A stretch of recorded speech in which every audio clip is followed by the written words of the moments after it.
Victimes collatérales de la guerre du Tigré, plus de 1000 membres de la communauté des Kémans se sont réfugiés dans cette école soudanaise, transformée en camp de réfugiés. Ils sont très nombreux et l'espace n'est pas suffisant pour le nombre actuel de personnes. Malgré tout, nous avons agi, nous avons distribué des couvertures en plastique pour éviter la pluie et nous avons fourni des cabanes. Depuis fin juillet, les affrontements entre l'armée éthiopienne et le TPLF, Front de libération du peuple du Tigré, ont gagné plusieurs régions du nord de l'Éthiopie, poussant les Kémans sur la route de l'exil.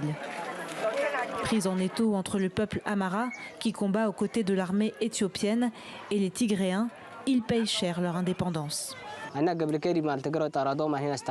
Quand les Tigréens ont été expulsés, nous les avons accueillis et leur avons apporté de l'aide, de la nourriture et des vaches. Les Amharas nous ont accusés de participer à la guerre. Immédiatement, ils sont revenus avec un tank, une mitrailleuse lourde et des armes que nous n'avions jamais vues ou entendues avant. Ils ont commencé à bombarder, à détruire, à brûler des maisons et à massacrer tout le monde, même les enfants.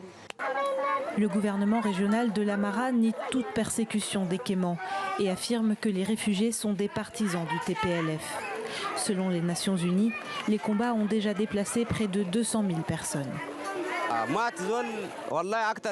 Il y a plus de morts là-bas qu'il n'y a de personnes ici dans le camp.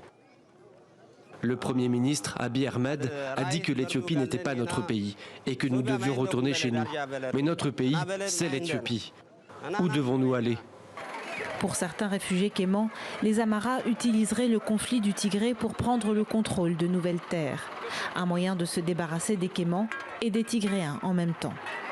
Au Soudan, les autorités redoutent l'arrivée de nouveaux réfugiés éthiopiens qui mettraient encore un peu plus à mal une économie déjà en lambeaux.